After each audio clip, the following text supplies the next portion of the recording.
Hi అండి. కేసీఆర్ అయితే చాలా రోజుల తర్వాత బయటకొచ్చి ఒక బీఆర్ఎస్ ఇప్పుడున్న కాంగ్రెస్ గవర్నమెంట్‌ని గావచ్చు, లేకుంటే రేవంత్ రెడ్డినైతే కొంచెం గట్టిగానే విమర్శలైతే చేయడం చూసాం. అలానే రేపొద్దున సభ ఉండబోతుందంట. ఆ సభలో ఇంకా గట్టిగా ప్రజలొచ్చి దాన్ని విజయ పదాన నడిపించాలనైతే ఆయనైతే కోరడం చూసాం. అలానే ఇంకా ఈ పాలనా సంవత్సరం కాలం ముగిసింది కాబట్టి ఇంక నుంచి ఈ పాలనలో ఏం తప్పులు జరుగుతున్నాయో వాటన్నిటిని మేము ఎలుగెత్తి చూపుతామనైతే కేసీఆర్ అయితే చెప్పడం చూస్తున్నాం. ఆహ్, మేము కొడితే ఎలా ఉంటుందో ఈసారి చూపిస్తామని అయితే కేసీఆర్ అయితే గట్టిగా చెప్తున్నాడు. మరి ఆ కొడడం అంటే ఎలా ఉంటదంటే కలిసి నెక్స్టు ఈ సర్పంచ్ ఎలక్షన్‌లు ఉన్నాయి గదా! ఎంపీటీసీ సర్పంచ్ ఎలక్షన్‌లు అయితే ప్రెసిడెంట్ ఎలక్షన్ ఉన్నాయి కాబట్టి నాకు తెలిసి ఆ ఎలక్షన్‌లో గట్టిగా అయితే ఈళ్ళైతే ట్రై చేస్తారు.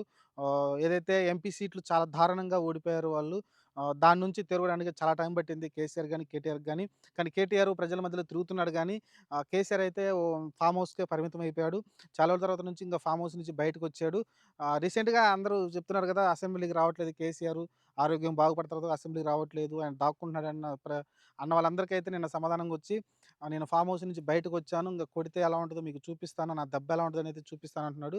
అలానే కార్యకర్తలైతే ఒక బూస్ట్ ఇచ్చాడు వచ్చి బయటకి రాంగానే. అలానే ఒక భారీ బహిరంగ సభ అయితే పెట్టబోతున్నారు ఆయనైతే. ఆ సభకి ఖచ్చితంగా ఆ సభలోకొచ్చి అందరూ ఆ సభని సక్సెస్ చేయాలనైతే ఆయనైతే కోరారు. భారీగా జనాలు రావాలనైతే ఆయన కోరడం చూసాం.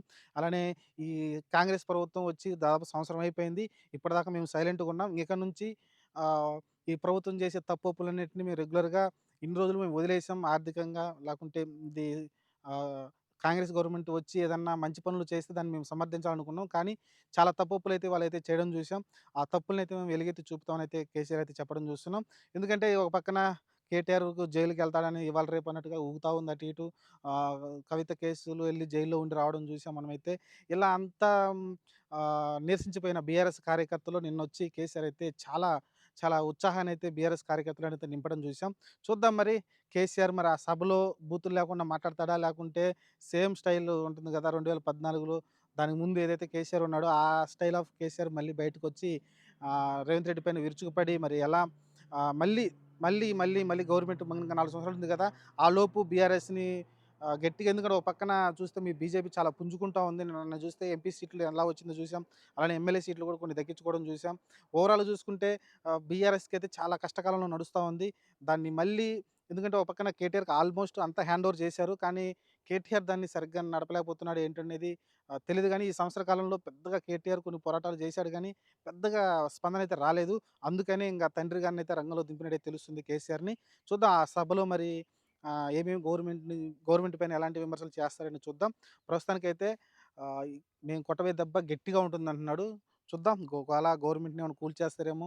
ఎందుకంటే ఎంఐఎం ఈళ్ళకి సపోర్ట్ ఉంటుంది కాబట్టి అటు కొంచెం కాంగ్రెస్ చేసినప్పటికీ ఈళ్ళు కూడా ఎంఐఎంకి సపోర్ట్‌గా ఉంటారు కాబట్టి ఎంఐఎంని సపోర్ట్ తీసుకుంటారేమో చూడాలి. లేకుంటే బీజేపీ సపోర్ట్ తీసుకొని అక్కడి నుంచి ఒక 10 మంది ఎమ్మెల్యేలు ఇటొచ్చారంటే కీలకతం గవర్నమెంట్ అయితే పడిపోతుంది.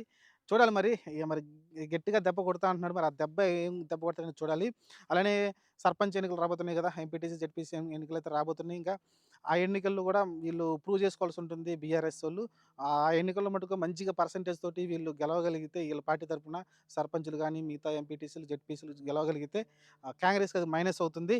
ఇంకా ఉధృతంగా అయితే బీఆర్ఎస్ అయితే ప్రజల్లోకెళ్తుంది. చూద్దాం మరి కేసీఆర్ అన్న మాటలకి ఏంటి అర్థం అనేది మనకి కొన్ని రోజుల్లో తెలియబోతుంది. ఆ గట్టి దెబ్బ ఏంటనేది.